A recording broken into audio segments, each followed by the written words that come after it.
오늘 우리가 이 봉독한 본문 말씀에는 여호수아가 이제 110세가 되어서 죽음을 앞두고 14절부터는 그러므로 내가 이제 말한다, 마지막 유언적인 설교를 남기기 전에 아브라함 때부터 시작해서 자기 마지막 인생의 때까지 하나님께서 그 백성들을 선택하시고 또한 그 백성들에게 행하신 놀라운 일들이 어떤 것들이었는가, 중요한 세 가지를 증언하는, 간증하는 그런 내용이 여기에 담겨 있는 것을 보게 됩니다.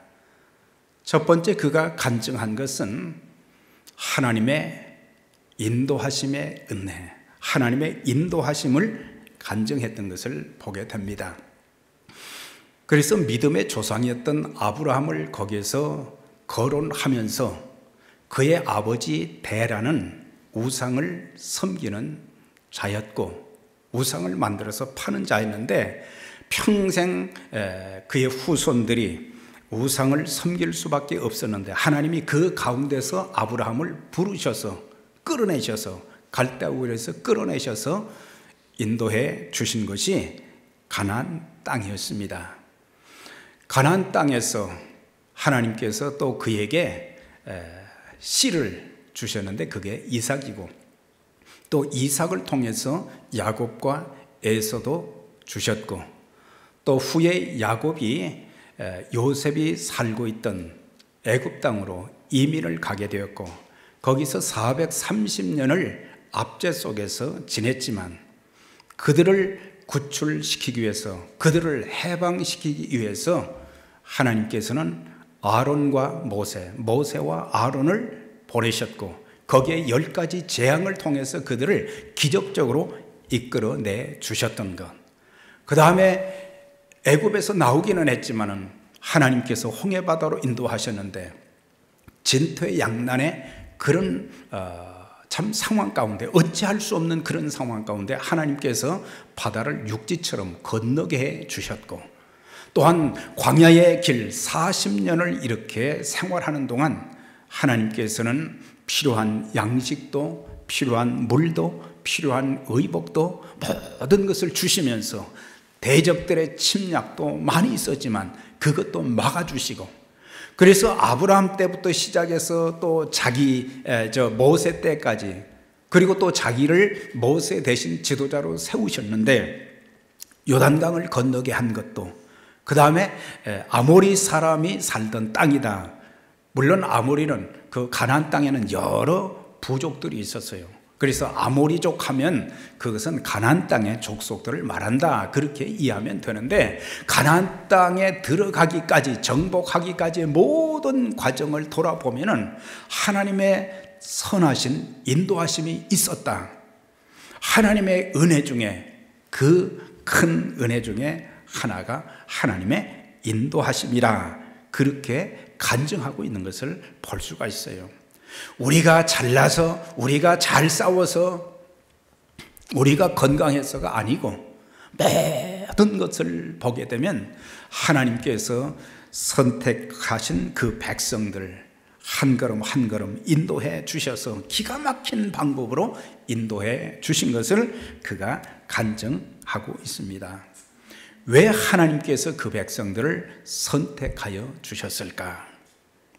아브라함도 어떤 선택받을 만한 조건도 없었고 이스라엘 민족도 선택받을 만한 특별한 무슨 자격이 있는 것은 아니었어요. 그렇지만 하나님의 목적이 계셔서 그들을 선택하시고 인도해 주셨던 것은 그들을 통해서 하나님이 하시고자 하는 일들, 하나님의 목적을 이제 이루는 일에 그들을 쓰시기 위해서 인도하시고 은혜를 베풀어 주셨다는 것을 알 수가 있습니다.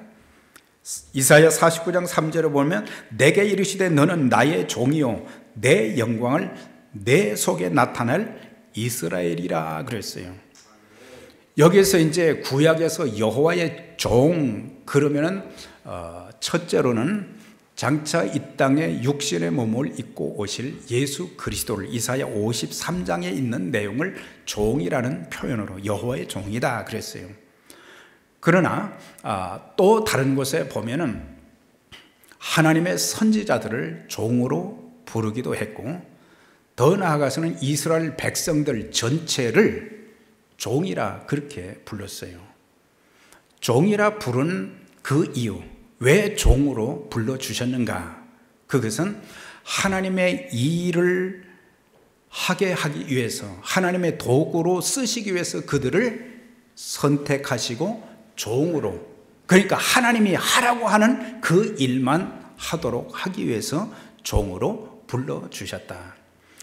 우리가 신약의 사도 바울이 서신서를 쓰면서 맨 서신서 앞부분마다 문안 인사가 나오는데, 거기에도 보면 예수 그리스도의 종 바울은 항상 종이라는 단어를 썼어요. 물론 그 종이라는 원 뜻은 노예라는 뜻입니다. 그러니까 자기의 것을 주장할, 자기 의견을 주장하는 자가 아니라 주인의 말에 절대 복종하면서 주인이 원하시는 일만 하는 자다, 그런 뜻이에요.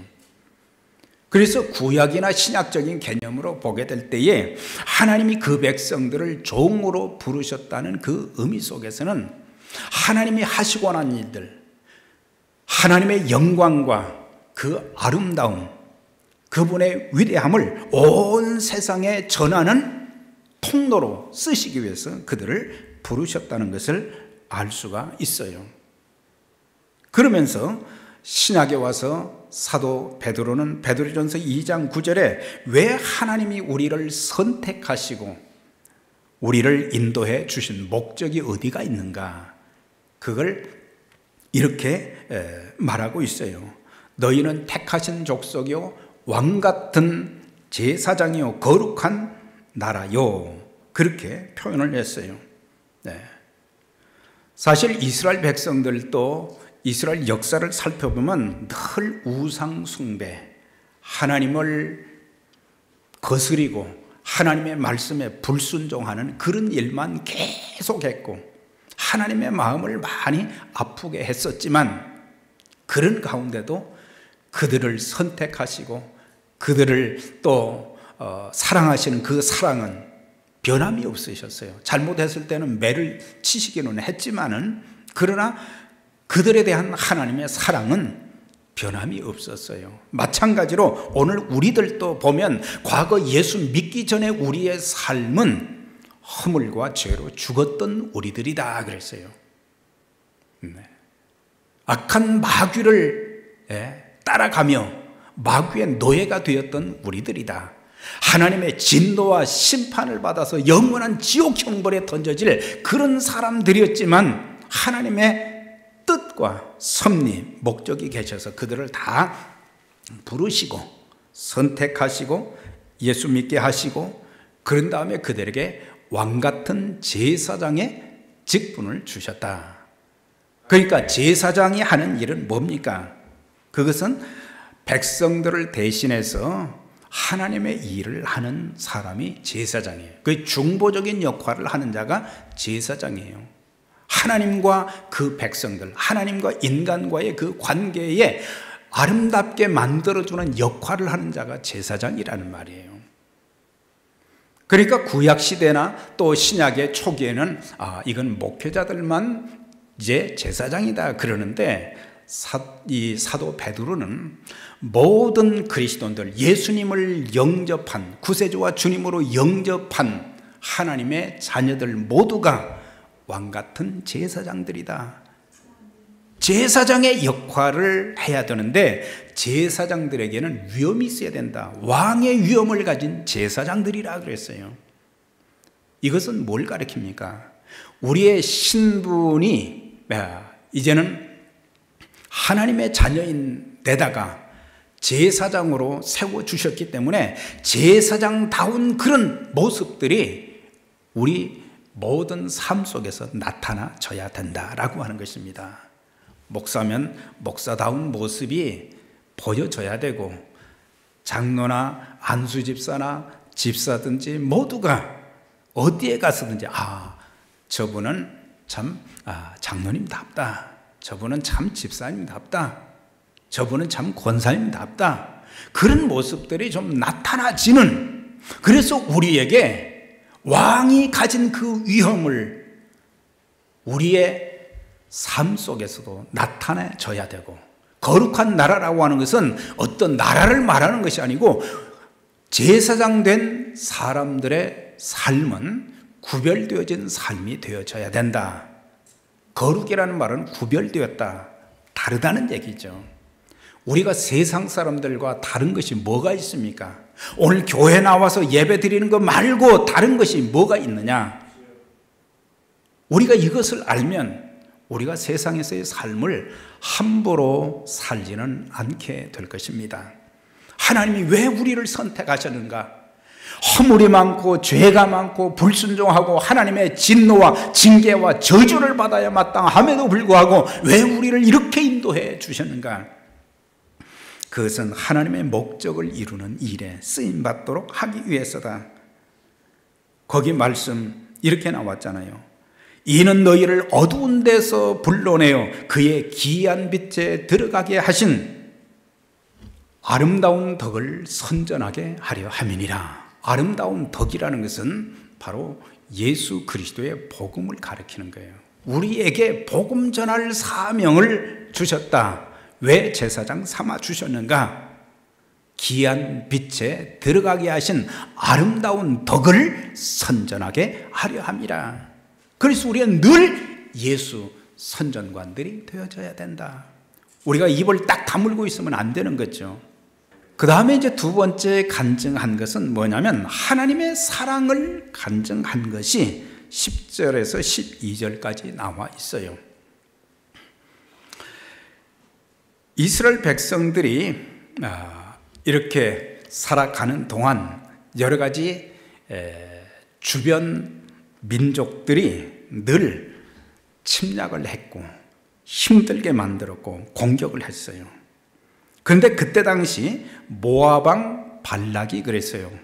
모압은 창세기 19장에 보면 롯이 자기의 딸들과 이렇게 하나 돼서 낳은 아들이 둘이 있어요.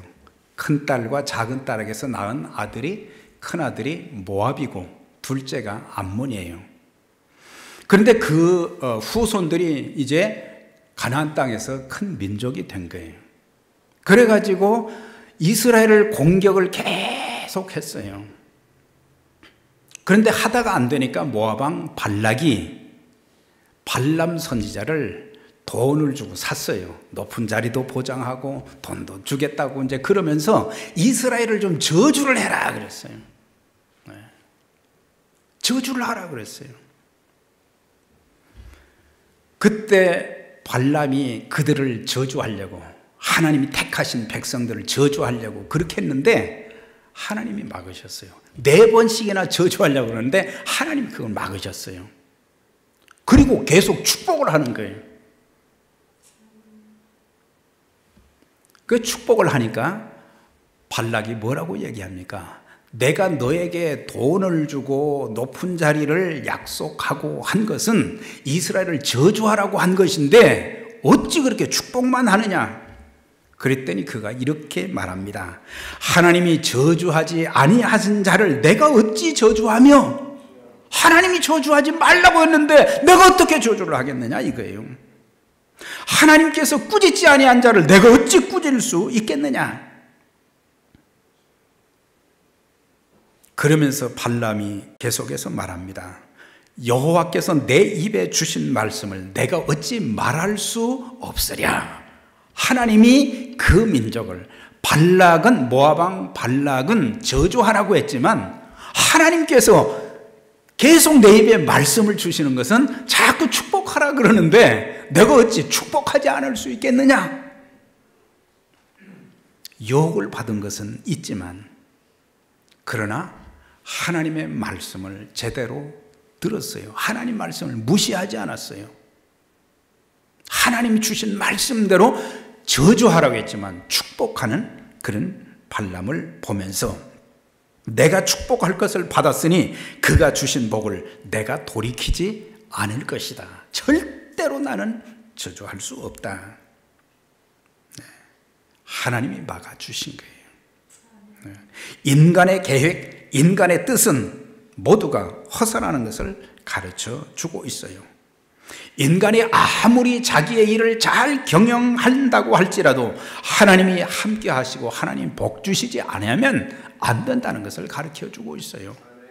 마음의 경영은 사람에게 있어도 우리가 마음으로 내가 이렇게 해야 되겠다, 이렇게 운영해야 되겠다 그렇지만은 하나님의 뜻 가운데서 모든 것들을 인도해 주시는데 사람이 자기의 길을 계획할지라도 그 걸음을 인도하시는 이는 여호와시다 그랬어요. 여호와시다 그랬어요. 우리가 인간관계에서도 종종 힘든 관계를 만날 때가 있어요.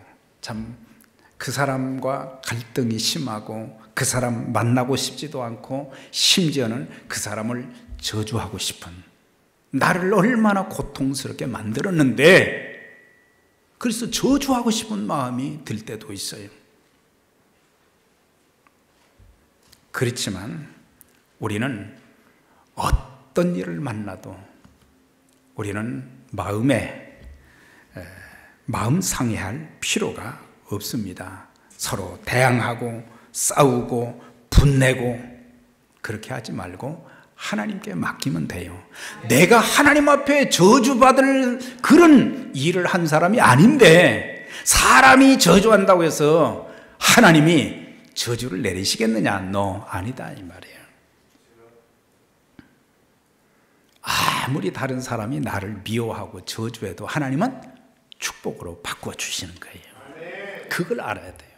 그러니까 우리가 화나는 일이 있고, 이게 밖에서 비즈니스 하다가, 직장 생활 하다가, 사회생활 하다가도 그런 일이 있을 수 있고, 교회 안에서도 그런 일이 있을 수 있어요. 근데 보면은 교회 안에서도 말을 함부로 하거나 그렇게 하면 안 돼요. 그 사람을 끌어내리고 비판하고 이렇게 해서도 안 돼요. 우리는 왕 같은 제사장들이잖아요. 하나님의 선택받은 하나님의 종들이잖아요. 하나님의 종다운, 하나님의 자녀다운, 제사장다운 그런 모습으로 우리의 언행을 지키고 사람들에게 덕을 끼치면서 그렇게 하면 하나님은 변함없이 사랑하시고 우리를 축복해 주시기 때문에, 그래서 우리는 축복하는 자가 되어져야 됩니다. 시편 109편에 보면 그가 저주하기를 좋아하더니 그것이 자기에게 임하고, 저주하기를 좋아하는 사람은 그 저주가 그 사람한테 가는 게 아니라 내게로 돌아온다는 거예요. 부메랑처럼 된다는 거죠. 축복하기를 기뻐하지 않더니 복이 그를 멀리 떠났다 그랬어요. 우린 자꾸 축복하면 상대방도 하나님께서 축복하시고 나도 복을 받게 하는 거예요.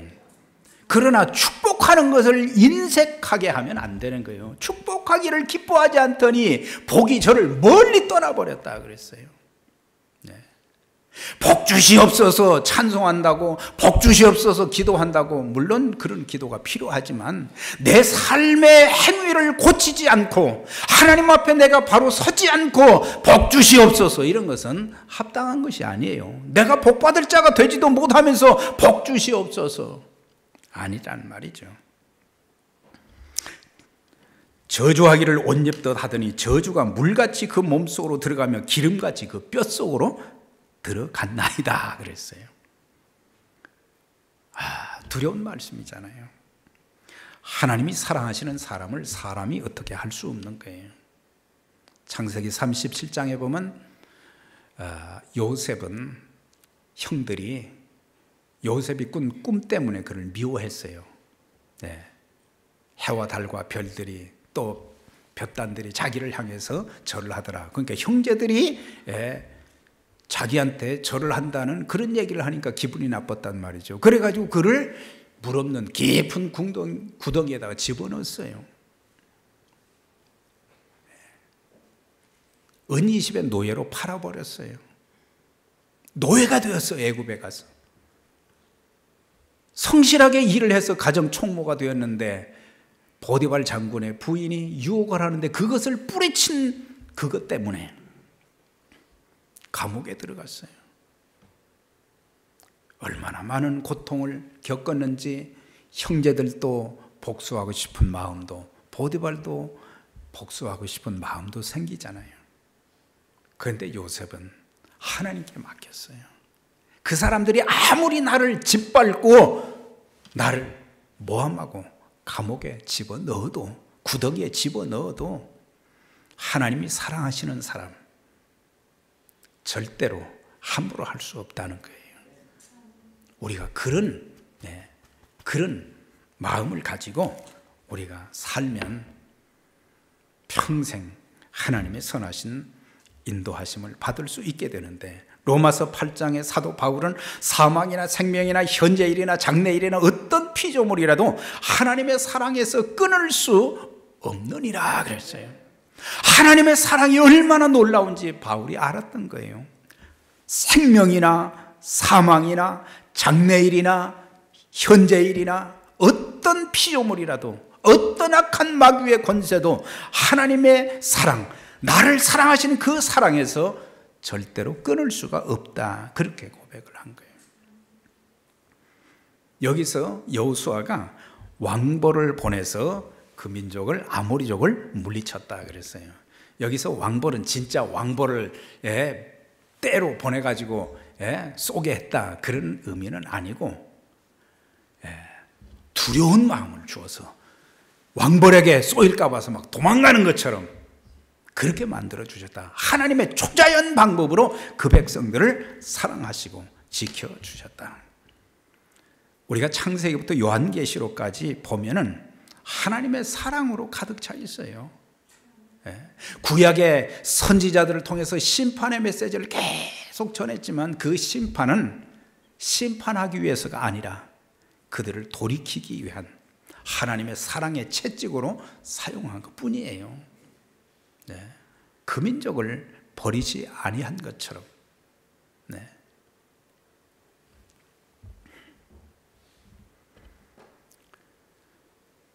우리 자신들도 돌아보면 하나님을 거역하고 배반하고 불순종하고 우리는 마땅히 징계를 받아야 되고 영원한 지옥불에 들어가야 되지만 하나님이 우리를 정말 사랑하셨어요. 하나님이 세상을 이처럼 사랑하사, 여기서 세상은 우주 자연을 말하는 것이 아니고 사람을 말하는 거죠. 하나님이 이 세상에 있는 사람들을 사랑하셔서 독생자를 주셨으니 이는 저를 믿는 자마다 멸망치 않고 영생을 얻게 하려 하심이니라. 우리 주님께서도 마지막 십자가를 지시기 전에 제자들을 저녁에 부르셨어요. 가룟 유다가 예수님을 은30에 팔 것을 알고 계시면서도